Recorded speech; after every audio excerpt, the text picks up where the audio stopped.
अस्सलाम वालेकुम जी दोस्तों, क्या हाल चाल है। उम्मीद है सारे भरा ठीक हो सन।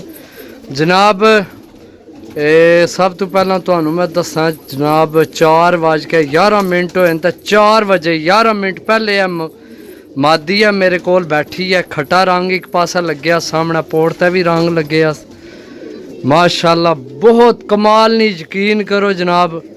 ते 4 बजे मेरे कोल अज बरोज़ इतवार तारीख है अज जनाब 11 इतवार ना दिन है 11 तारीख है जनाब। ये है हूँ मैं पकड़ी है 11 मिनट पहला मेरे को बैठी है।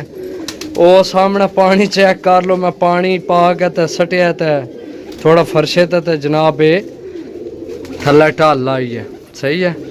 तो जिस भरा नहीं हो जनाब रबता करके लै सकने, क्योंकि ना रही है मादी, क्योंकि सिरे तो थोड़ी गंजी हुई है। मेरा ख्याल है मादी है। सही है। पर जिसनी भी है यार बहुत कमाल नी चीज़ है। सही है। तो बड़ी मेहनत करके जनाब इत्थे तो नहीं बंदा कबूतर लैके आमने अगू जेठ है, ज़ाहरी गल है हर भरा की ज़रूरत है कबूतर नहीं। तो जिस भरा नहीं ये होवे जनाब राबता नंबर 0325 52 40 630 कॉल व्हाट्सएप पे नंबर है। तो नाम मेरा गुलाम मुस्तफ़ा है, भुआंज मैं रहने जनाब।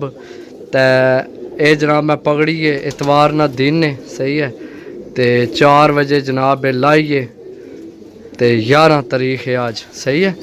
तो ये आज मैं पकड़ी है, खट्टा रंग लगे से मोंडे ते इत्थे अगे छाती ते एक पार ते भी खट्टा रंग लगे। सही है। बाकी जनाब जिस भरा नहीं होवे रबता करके जनाब लै सकने। मिल सा अगली वीडियो, तब तक इजाज़त दो। अल्लाह सोने वाला, अल्लाह हाफिज़।